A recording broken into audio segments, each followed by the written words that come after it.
برصغیر کی تاریخ جنگوں سے بھری پڑی ہے، مگر آج ہم جس جنگ کے بارے میں بتائیں گے اس نے برصغیر کی تاریخ کو ہمیشہ کے لیے بدل کر رکھ دیا۔ 23 جون 1857 مسلمانوں کی تاریخ کا سیاہ ترین دن ہے، جب برصغیر پاک و ہند کے مسلمانوں کی غلامی کے دور کا آغاز شروع ہوا، اور اس غلامی میں جھونکنے والی جنگ کا نام تھا جنگ پلاسی۔ جبکہ پلاسی ایک گاؤں کا نام ہے جو کہ اس وقت کولکتہ سے 150 میل کے فاصلے پر ایک دریا کے کنارے واقع ہے۔ اس جنگ نے میر جعفر نام کے ایک کردار کو برصغیر کی تاریخ، ادب اور شاعری میں متعارف کروایا، جو کہ غداری اور وطن فروشی کی علامت سمجھا جاتا ہے۔ 23 جون 1857 کو میدان جنگ کا نقشہ کچھ اس طرح تھا کہ شمال میں بنگال، بہار اور اڑیسہ کے نواب سراج الدولہ تھے۔ سراج الدولہ کی فوج تقریباً 50,000 سپاہیوں پر مشتمل تھی، جبکہ اس زمانے کے دستور کے مطابق ریاست کا سربراہ نواب سراج الدولہ فوج کا کمانڈر ان چیف بھی تھا۔ ڈپٹی کمانڈر ان چیف میر مدن تھا، جبکہ فوج کے مختلف ڈویژن مختلف جرنیلوں کی کمان میں تھے، جن میں سے ایک جنرل میر جعفر بھی تھا جس کا پورا نام محمد جعفر علی تھا۔ دوسری طرف انگریزوں کی فوج کے سربراہ رابرٹ کلائیو تھے، اور رابرٹ کلائیو کی مختصر سی فوج تھی جس کا 70% حصہ ہندوستانی سپاہیوں پر مشتمل تھا، جبکہ انگریزی فوج صرف 2981 نفوس پر مشتمل تھی۔ اس طرح سراج الدولہ کی فوج کلائیو کے مقابلے میں تقریباً 17 گنا بڑی تھی۔ کلائیو کے پاس 12 جبکہ سراج الدولہ کے پاس 53 توپیں بھی تھیں۔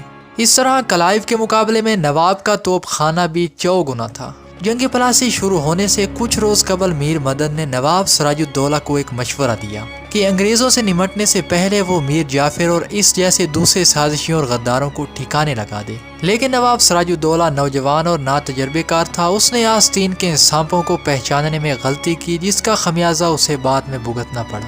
چرب زبان میر جعفر نے نواب کو قرآن مجید پر ہاتھ رکھ کر اپنی وفاداری کا یقین دلایا اور اسے مطمئن کر دیا۔ جنگ کا دن آیا۔ جنگ شروع ہوئے 3 گھنٹے گزر چکے تھے اور نواب سراج الدولہ کی فوج کا پلڑا بھاری دکھائی دے رہا تھا، مگر اسی وقت نواب سراج الدولہ کی فوج کا ایک حصہ فوج سے الگ ہو کر انگریزی فوج کے ساتھ جا ملا۔ یہ میر جعفر کی ڈویژن تھی، مگر میر جعفر ابھی بھی نواب سراج الدولہ کے ساتھ ہی تھا۔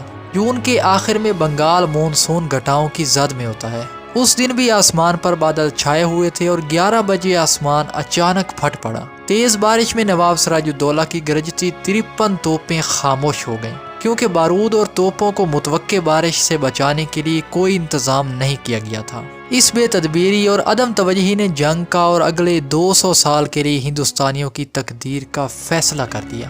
بارود بھیگنے اور توپوں کے پانی میں نہا کر عارضی طور پر خاموش ہو جانے کی وجہ سے نواب سراج الدولہ کے لشکر میں مایوسی پھیل گئی۔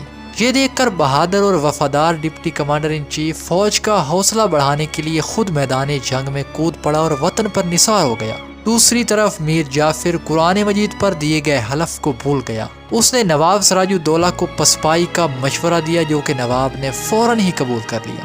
بنگالی فوج کا بارود بھیگ ضرور گیا تھا، مگر ناکارہ نہیں ہوا تھا۔ اسے خشک کرنے کے بعد دوبارہ استعمال میں لایا جا سکتا تھا۔ اس کے علاوہ ان کو فیصلہ کن عددی برتری بھی حاصل تھی، لیکن میر جعفر چونکہ بک چکا تھا، اس نے کلائیو کو پیغام بھیجا کہ میدان جنگ صاف ہے۔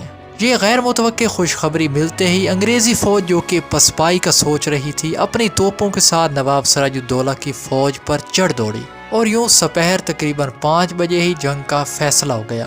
جنگ پلاسی کے بعد نواب سراج الدولہ کی انتہائی بھیانک طریقے سے مسخ شدہ لاش کی مرشد آباد میں نمائش کرائی گئی، اور ٹھیک 6 دن بعد 29 جون کو میر جعفر بنگال، بہار اور اڑیسہ کے نواب ناظم کی حیثیت سے تخت سیاہ پر بیٹھا۔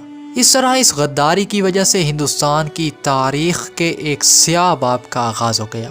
دوستو، آپ کو ہماری آج کی ویڈیو کیسی لگی؟ کمنٹ سیکشن میں اپنی مثبت رائے ضرور دیں۔ اگلی ویڈیو تک اپنا گرد و نواح، دوستوں، رشتہ داروں کا ڈھیر سارا خیال رکھیے۔ تب تک کے لیے اللہ حافظ۔